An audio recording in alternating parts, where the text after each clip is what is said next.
Freud presented his ideas on dreams to the world in 1899 in one of his most controversial books. He called it simply The Interpretation of Dreams. When Freud published The Interpretation of Dreams, it sold less than 100 copies initially. I mean, it was a book that had initially no resound in the world. Reviews of The Interpretation of Dreams were few and unflattering, and Freud's theories were condemned as repugnant. Freudianism is digging down into the sewage of our moods and appetites, dreams and passions. Dr. Freud lives in the fairyland of dreams among the ogres of perverted sex. His theories lend themselves with terrible ease to the uses of ignorance and quackery. These theories were frightening to a great many people. They certainly challenged the establishment. I think it would be an exaggeration to say that people thought he was insane, although I'm sure there were some who did. Dogged by resistance to change, Freud faced an uphill battle. There followed a period of absolute helplessness. At that time, I would gladly have dropped the whole thing. Perhaps I persevered only because I had no longer any choice of beginning something else. But Freud had confidence in his work, and he remained committed to his theories.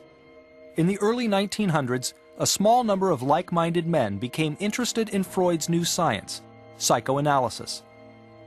At first, the group met in Freud's apartment to hear him lecture and discuss his theories.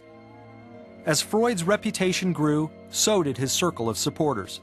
And in time, psychoanalytic societies sprang up in Vienna, Zurich, and New York. Over the next 20 years, Freud published more than a dozen books and wrote volumes of letters, papers, and articles. Though he did revise his theory that all hysteria was caused by sexual abuse, Freud continued to provoke the mainstream. He developed new theories on everything from the components of the mind to childhood sexuality. Soon, terms like ego, superego, the id, and the Freudian slip all became household words. But just as Freud's ideas began to take hold, Freud became ill. In 1923, as a result of a lifelong addiction to cigars, Freud was diagnosed with mouth cancer. He battled the disease for the next 16 years and endured dozens of painful operations in the process. Over time, both his speech and hearing became permanently affected. He had a whole side of his face, his jaw, replaced with a prosthesis. Painful to wear, painful to take out, painful to put back in. Just a horrible illness. In the midst of Freud's battle with cancer, an even greater battle was spreading throughout Europe. In the 1930s, the Nazis began their rise to power, and in 1938, Sigmund Freud looked on with horror as the Germans occupied Austria. The Nazis condemned Freud's psychoanalytic theories as Jewish pornography, and they burned his books. What progress we are making. In the Middle Ages, they would have burnt me. Nowadays, they are content with burning my books. Fearing for his safety, Freud's friends and supporters, both in the United States and England, began urging him to flee Vienna, but Freud was reluctant to leave. This was where he had grown up, this was where he had his education, this was where he had so many attachments. It was really a part of his identity and part of his life.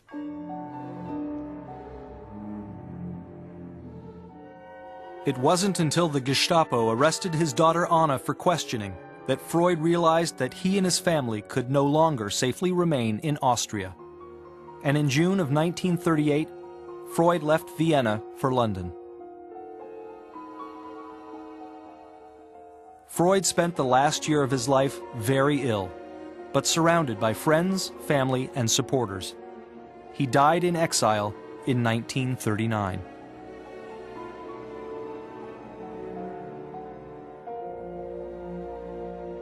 More than 60 years after his death, the pioneering work of Sigmund Freud is being carried on by thousands of psychoanalysts around the world. And what began as an effort to treat the mentally ill is today helping people from all walks of life. There's an openness in society today that can be traced directly back to some of the Freudian thought and theory and how things have shifted.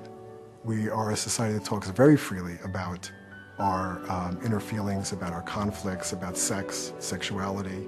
This is all part of the Freudian revolution.